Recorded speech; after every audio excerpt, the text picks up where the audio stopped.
It's the story of Burma, once known as the Golden Land. On the surface, everything appears serene. It's a country of extraordinary beauty and gracious people. But Burma is also a secret country, isolated for the past 34 years since a brutal dictatorship seized power. The assault on its people all but forgotten. We had to go undercover. What we found was a land of fear.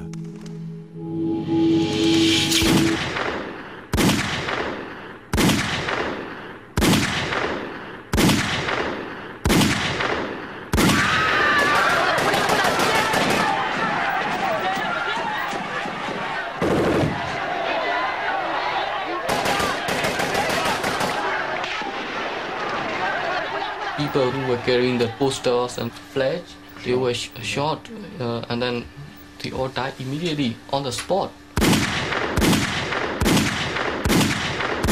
9 students were badly tortured and they were sent to prison for 7 years just for singing a freedom song. Those who have already been in prison, they know what it is like to be in a Burmese prison, and they know that any day they're liable to be put back there, and yet they do not give up.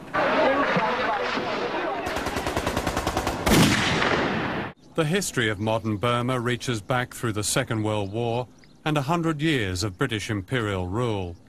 With a population of 45 million, it has a natural wealth perhaps unequaled in Asia. Oil and gas and vast teak forests.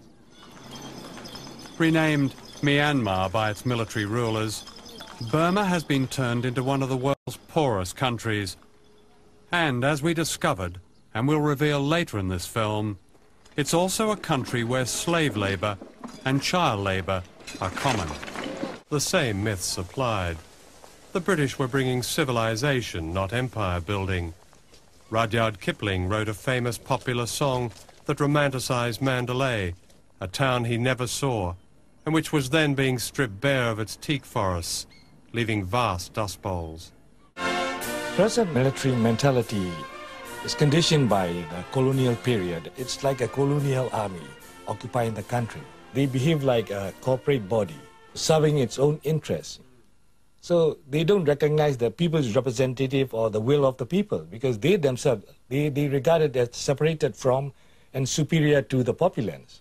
That tradition derived from the colonial period. The movement for independence from Britain began in the 1930s among the students and monks. The national hero was a young army officer, Aung San, the father of Nobel Peace Prize winner Suu Kyi. But in 1948, as independence was about to be granted, Aung San was assassinated. His name is revered in Burma today. But in 1962, the army stepped in and seized power. Its leader was a Stalin-like figure called Ne Win. He ruled the country like Stalin ruled Russia through KGB. So he set up his intelligence apparatus, which he used as his eyes and ears. So he sees through the country. He sees the country through this apparatus. So this apparatus become a government within the government. I think he's a control maniac. He's one of the most extraordinary, contradictory characters that one could ever come across. One who changed a good deal. I think in his earlier years he was a playboy. In the 60s he suddenly changed. As a result of perhaps of his advisors, he changed his whole policy and became a very rigorous, authoritarian, puritanical, for other people anyway, kind of guy, and decided that Burma should be taken away from all kinds of foreign influence. That hypocrisy in Ne Win is fascinating, isn't it? Because he was the gambler, the man who liked racing and turned up at Ascot now and then he banned it all for the Burmese. Yes, I think he may have got cheated by a bookie at Ascot. Ne Win imposed a silence on Burma. He abolished its lively free press and a strict censorship control newspapers, radio, books and films. isolating one of the most literate societies in Asia. Any incorrect ideas and opinions which do not accord with the times are banned. These torn and tattered books in a Rangoon market are the remains of free expression in Burma. Of all the world's megalomaniacs, perhaps only Ne Win is ruled by astrology and superstition.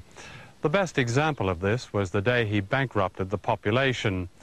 Without warning, he cancelled most of Burma's currency, replacing it with banknotes that added up to or included the figure 9. According to his chief astrologer, 9 was his lucky number. The Burmese weren't quite so lucky. As most people here keep their savings in cash, most of them were ruined. Burma was now completely impoverished. People went hungry while their fertile land was given the ignominious status of least developed country. Desperate for foreign exchange, the regime forced bankrupt farmers into the fields at gunpoint, while Ne Win bought properties in London and Tokyo and made a fortune in precious stones. The touch paper had been lit. The frustration that had been building for 25 years now exploded as the students took to the streets.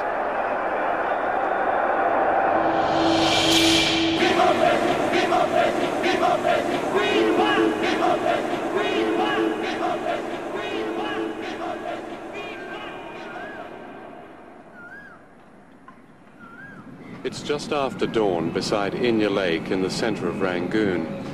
We're filming this with great care because even at this hour, it's almost certain we're being watched, which is a normal state of affairs for many Burmese. This causeway is known as the White Bridge. On March the 16th, 1988, hundreds of school children and students marched along it, singing the national anthem. Then as they looked behind them, they saw the steel helmets of the army and they were trapped. According to eyewitnesses, the soldiers beat many of them to death, singling out the girls. Those who escaped were pursued here into the lake, where they were caught and drowned one by one. Of the survivors, 42 were locked in a waiting van and left in the noonday heat, where all of them suffocated to death. In the meantime, fire engines were brought here to wash away the blood. So on the way to prison, we were shouting that we were students, we are not criminals. They began to torture and beat the students. Some of them they took about around 1 or 2 a.m. They came and take one by one. And they never come back. Despite this oppression, the people had set up what they called a parliament of the streets. A free press returned, with some 40 newspapers and magazines, with titles like Scoop, New Victory, and Liberation Daily. Some were printed, others photocopied and handwritten, and most were distributed free. Making a rare appearance on television, Ne Win threatened his people.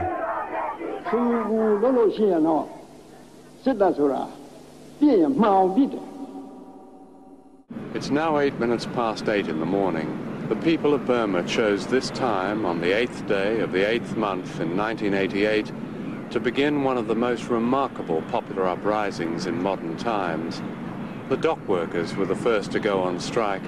Then in the days and weeks that followed, it seemed that almost everyone in Burma was showing a defiance and courage, at least equal to those who stormed the Berlin Wall.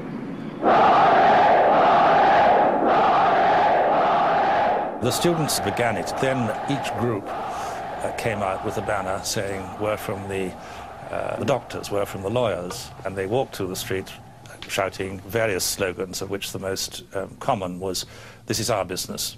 The government, "This is our business." Running the country, "This is our business."